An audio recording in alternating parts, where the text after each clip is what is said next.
Hello. So I wanted to share this table. This is a table that shows where all of the double game weeks and blank game weeks have fallen over the past 5 seasons of Fantasy Premier League. Because I've been kind of thinking about chips and when's the best time to use them. So I wanted to try and get a sense of what we could expect. So you've got 2017-18 there, 18-19 there, 19-20. These are the seasons. This is the current season. And then you've got the game weeks here along the left, so 1 to 38 game weeks. And normally, if you look at these two seasons, 17, 18, 18, 19, this is pre-COVID. So this is what we would normally expect. Normally you just get, this is the number of fixtures in each game week. So you just get 10 fixtures in every game week, all the way through the whole season. You get the occasional blank, the occasional double.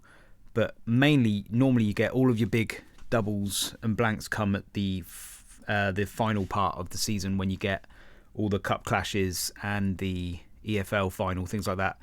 You get a bunch of blanks and then they get put into a bunch of big doubles. So that's what you normally get, and most people normally free hit. I would assume this is what I would have done, free hit in the FA Cup quarter final, because that's the biggest blank, the fewest number of fixtures, and then you bench boost in the biggest. So one of these doubles at the end, probably the final one, is normally the biggest. And then you just triple captain in the other double, or another double opportunity, basically. That's what you normally do. But the last 3 seasons, we've had a lot of disruption. And it's similar to this season, we've had disruption. So it's a bit more comparable. 2019-20 was actually a weird one. Even though COVID hit, we didn't actually get many massive blanks and massive doubles. The smallest was an 8 fixtures and the biggest was 11 fixtures, so not much there.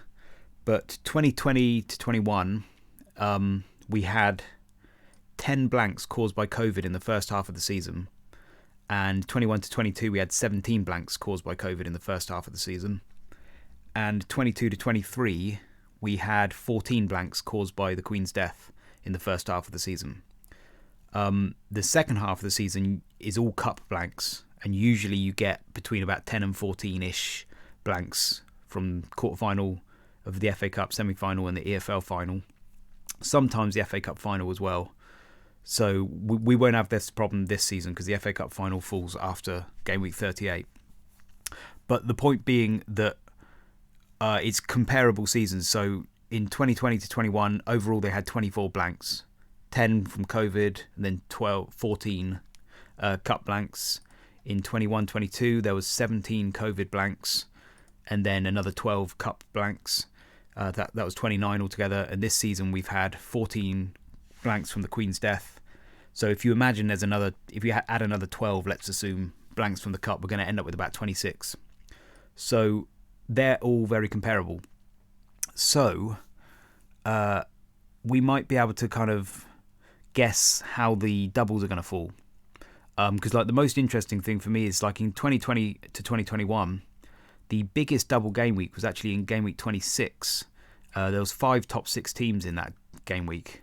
That would have been the best time to bench boost, probably.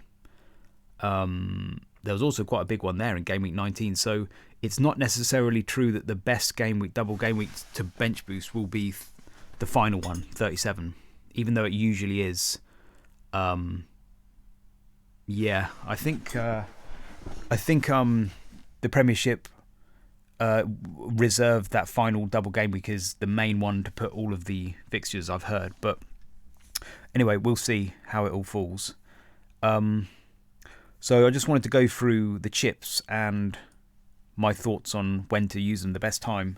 Long story short, at the moment I'm thinking of triple captaining in game week 20, because sorry, one sec, just got it.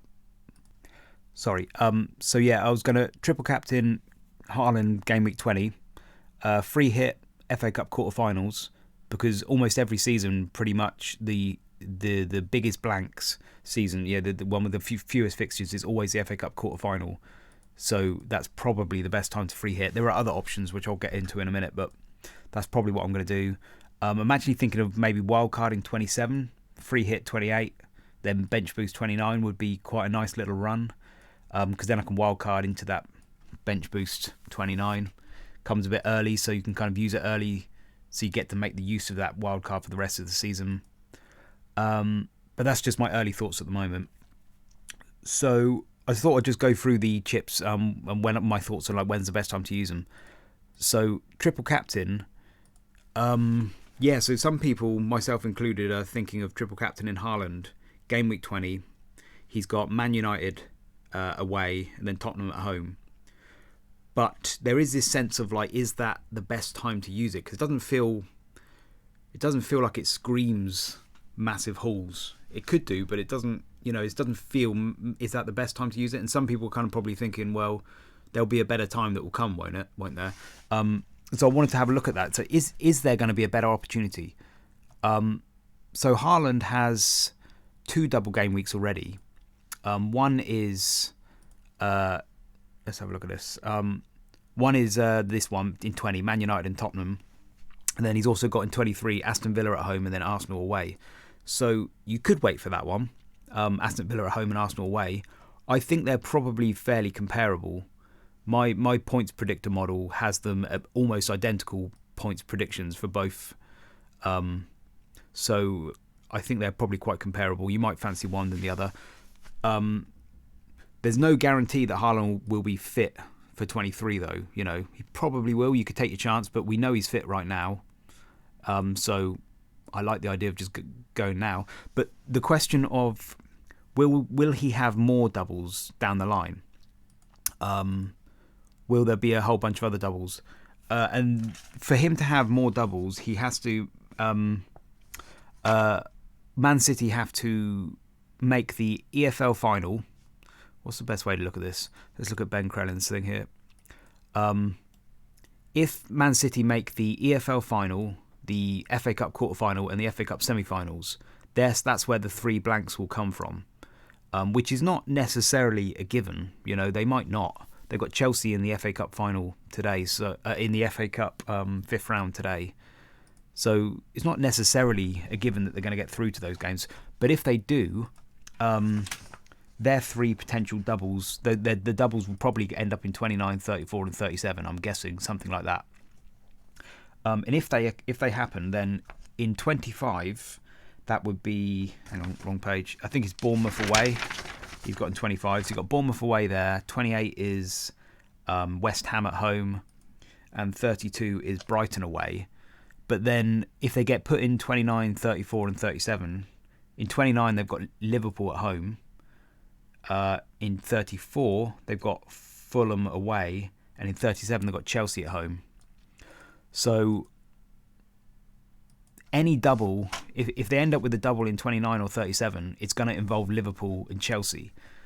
So it's only if they get a double in 34 and it involves maybe Bournemouth or West Ham. You might have Bournemouth and Fulham or West Ham and Fulham or something like that. So the odds of that happening though is not necessarily super strong. And there are other game weeks where their double could get put into, like 22, I was thinking, or 26. This is just me thinking. You'd have to ask Ben Crellin. Maybe it's unlikely, but even if it did, though, they've got Tottenham away in 22 and Newcastle at home in 26. So it seems to me that any double that Haaland's going to end up in is likely to have at least one top 6 kind of team involved in it. So the odds of getting a double that's better than right now Man United or Tottenham or Aston Villa and Arsenal is not huge, I don't think. So don't be waiting for a Nottingham Forest Bournemouth double or something like that. I think that's unlikely to happen. And then on top of that, even if it did happen, the easier the fixtures, the more likely it is that Haaland will get rested in one of them. He could do. Whereas right now, Man United versus Tottenham, it feels like it would be very unlikely for him to get rested in those 2 games. Because they're very important, and Man City need to claw some points back on Arsenal. And the Europe hasn't started, that Champions League, so they're still fairly fresh from the World Cup break. Just feels like he's going to play both of those games. And then on top of that, it's Man United, which Haaland said comments about Man United before about how he's really up for those games. That's the game he wants to play. he gets fired up for, and he got a hat-trick and 2 assists in the last time they played him, which is unlikely to happen again, but you never know, it might do. So I kind of feel like I'm just going to triple captain Haaland in game week 20. He's fit right now. He's probably going to play all the minutes. They need to score. Yeah, I think I'm going to do it. I do understand some people, the feeling of it being the most ideal time to triple captain Haaland doesn't feel necessarily, it doesn't jump off the page at you. It's not like a kind of, you haven't got a player who's massively on form playing Nottingham Forest and Bournemouth or something. So I do understand that, and there is another option that you don't have to triple captain Haaland. You could wait for another double game week later on, and then just hope that some other player jumps out, a Salah versus somebody, or I don't know. So you don't have to triple captain Haaland, but I think I probably will. It's mainly head driven rather than heart driven, because my intuition is not massively into this double, but I think it could work out well. And just to get a sense of what to expect, because the triple captain, you're basically trying to predict who is across the season. Somebody across that season is going to score the most amount of points in one game week. You're just trying to predict who it will be. And in past seasons, just to get perspective, the biggest double game week points haul was Wayne Rooney. He got 32 points. He scored 5 goals and an assist over 2 games. That was Burnley and Hull. Harry Kane got 31 points. That was 5 goals and an assist against Leicester and Man United. So that was a hard fixture there. Yaya Toure got 31, 4 goals. One of them was against Man United. The other 3 against Fulham. And Kevin De Bruyne also got 30 points last season. That was 4 goals against Wolves and then 1 assist against Newcastle. So, I mean, none of those involved 2 good teams, but a couple of them involved Man United, funnily enough. And then there's also Mo Salah actually managed 29 points once in a single game week just against Watford. So we're looking at kind of those kind of numbers. I would have thought anything above 20 points is good, because you're getting that tripled. So you're using it. If you could use a chip that makes you an extra 20 points, that's pretty good, I think. So will Haaland get 20 points? He does average about 9 or 10 points a game at the moment, so you could expect it maybe, but yeah, we'll see. So at the moment I'm thinking of triple capitaining Haaland though, game week 20. But I would understand if other people want to try something else. Yeah, and another perspective is Haaland's had the highest points so far. He got 23 points versus Man United the last time they played. That was 3 goals and 2 assists. 23 points, but that's obviously one single fixture. But gives you a bit of perspective. You'd need to score quite a lot to get over 20 points, but it's doable. So yeah, that's my thoughts on triple captain. Free hit. Yeah, so as I said earlier, the best time to free hit, I'm assuming, is the FA Cup quarter-final, because it's got the lowest amount of fixtures. There's no point doing it in the semi-final, really, because it's always going to be easier to navigate the semi-final than the quarter-final, because there's whoever's in the quarter-final, half of them are going to be knocked out for the FA semi-final. So I don't really get that. That's the one with the lowest amount of fixtures, so that's going to be the hardest to navigate through. So your free hit there. Most likely all of the top teams will be in the quarterfinals, so this will be full of the lower teams that you don't really want in your team anyway. So yeah, without overcomplicating too much, that seems to me the obvious time to do your free hit. But I did have some thoughts about free hitting, because there may be other times you can use it. Some people suggest, what about free hitting in one of these other double game weeks? Is the advantage you could get from using it in a double game week. So you use your bench boost in one and then a double in another. Sorry, I've just thought of a thought I forgot to mention. Was the other thing about triple captaining Haaland? If you're going to wait for a double game week in one of these, you're going to be blocking your opportunity to use a bench boost in one of these. So if you're thinking Haaland's going to have a double game week in one of these, you can't use your triple captain and your bench boost in the same week. So that's another reason to use it now, because you're not going to bench boost in one of these doubles. Yeah. Anyway, so free hits. So yeah, what about using a free hit in a double game week? I haven't done anything massively scientific on this, but I just looked into it a little bit, and I was playing around with a free hit team. I just built a free hit team for some double game week, and I worked out how many points they would have got in a past double game week, and then I looked at my own team and saw how many points would my team have got. I think I just chose 2 random weeks or something like that.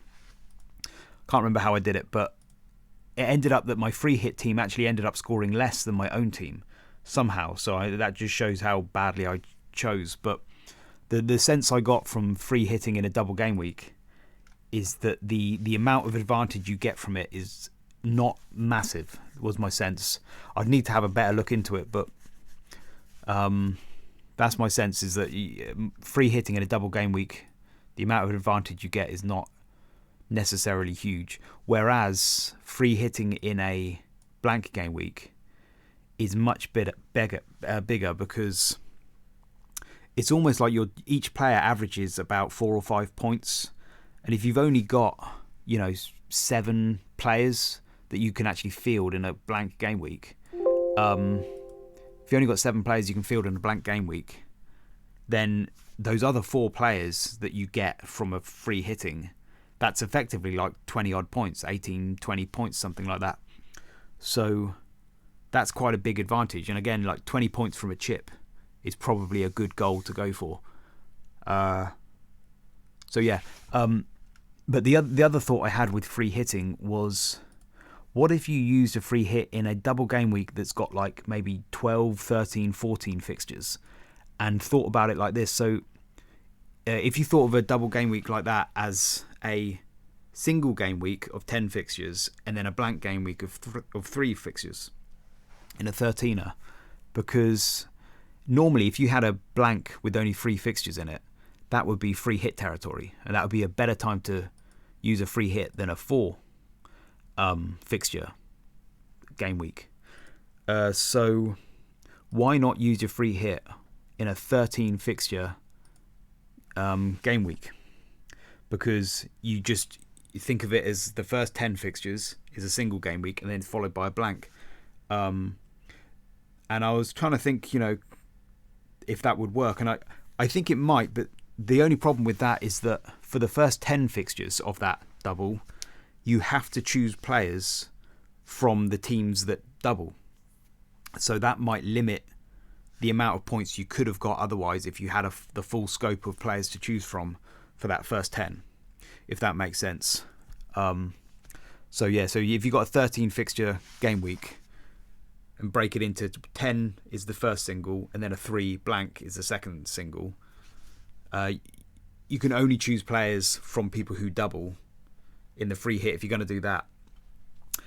If it turns out that the players in those 3 fixtures that are all doubling are actually T players you would quite happily choose for the single fixtures anyway, if it works out that you can actually get a whole really optimal team anyway like that, then free hitting when it's 13 fixtures might actually work out. So I'm leaving it as like an option in my mind. Like, there's talk of double game weeks popping up in maybe 21, 22, 23-ish.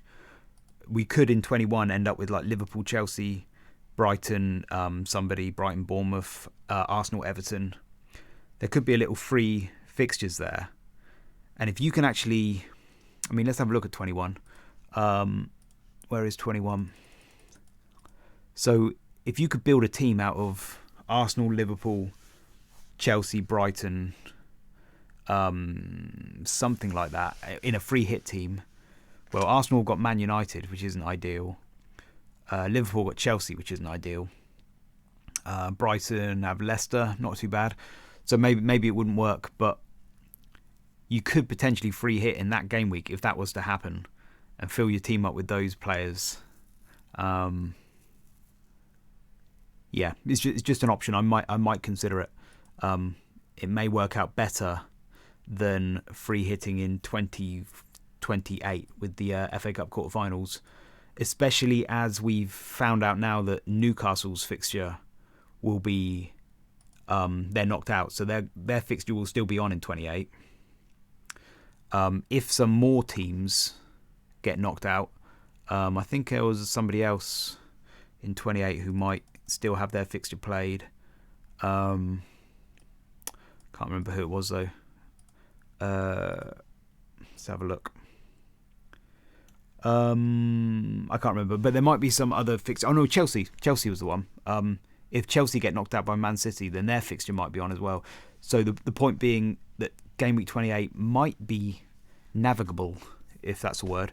If you use your free hit in another time in a double game week with 13 fixtures, you might actually be able to just about scrape through half decently in 28 instead. Yeah, just an option, something to think about.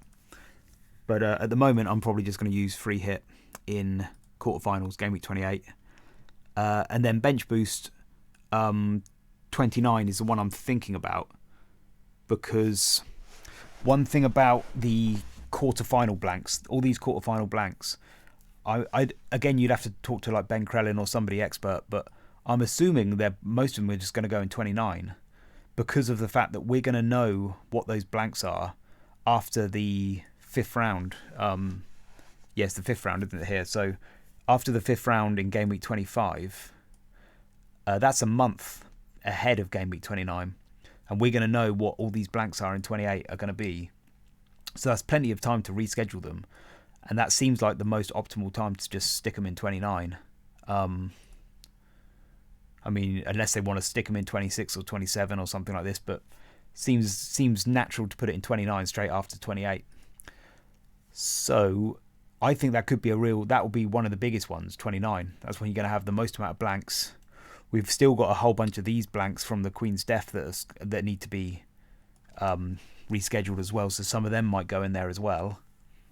So I think 29 will be a really big blank. That's my thinking, but it might not be. So how I'm going to approach it is, as soon as we get the announcements, hopefully we get them early enough before game week 27, I will, if there's more than 15 fixtures in game week 29, that I will consider that decent bench boost territory.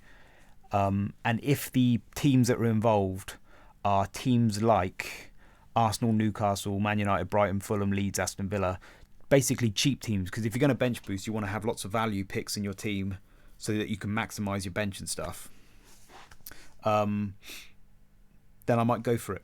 Whereas if it's teams like Man City, Chelsea, Liverpool, and Tottenham maybe, they're quite expensive players, and Chelsea and Man City has a lot of rotation problems there, so it might not be ideal. So I'll wait to see which teams are involved, but that's what I'm thinking.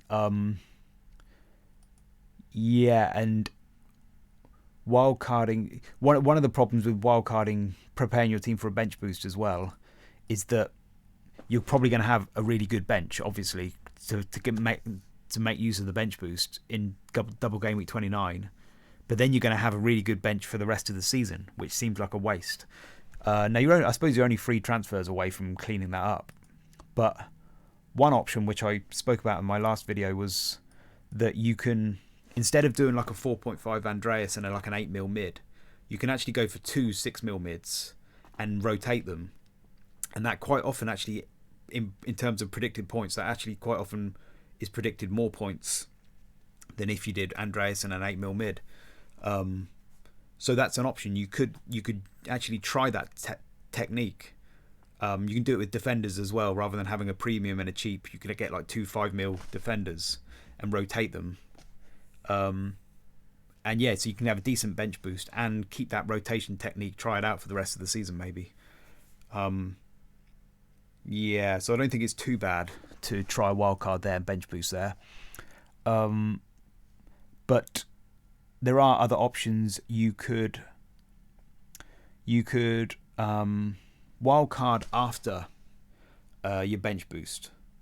That might be a possibility. So you dead end your team into a kind of a bench boost double game week, and then you wildcard and clean it up afterwards. I'm not really sure what the best way to do that is. And I think I've heard a few people talking about bench boosting here in this final double game week, which is, there might be something good about that. I guess if you don't need to wildcard and your team looks good, then you could just save the wildcard and then do it at the end, because then you can bench boost double game week 37 and you don't have to worry about carrying a really expensive bench for the rest of the season, because the season's basically over. The only problem I don't like about that is just it seems like a waste of a wildcard.